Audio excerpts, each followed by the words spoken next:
ব্যক্তিকে আল্লাহ সুবহানাহু ওয়া তাআলা যারা অলরেডি জাহান্নামী হয়ে গেছে, জাহান্নামের মধ্যে এত চিৎকার, এত আওয়াজ দেবে তারা, ওই তাদের চিৎকারের কারণে আর সমস্ত জাহান্নামীরা অতিষ্ঠ হয়ে পড়বে। আপনারা জানেন যেখানে কষ্ট মানে কষ্টের জায়গা, তার উপর আরো কষ্ট। আমার আল্লাহ সুবহানাহু ওয়া তাআলা কুদরতি ভাবে ওই দুইজন ব্যক্তিকে ডাক দিয়ে বলবেন, আই উঠে আই। তাদের দুইজন ব্যক্তিকে তুলে নেওয়া হবে।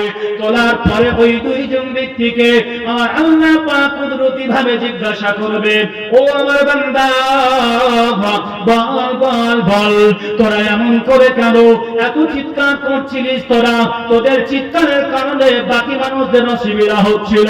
কে করেছিল তোদের ভিতরে এত চিৎকার করছিলিস কেন তোরা? ওই বান্দা দুজন বলবে, মাওলা, একমাত্র তোমার রহমতের অপেক্ষায়, তোমার দয়ার অপেক্ষায়, তোমার দয়ার দিকে তাকায়া আমরা এমন করে চিৎকার করছিলাম।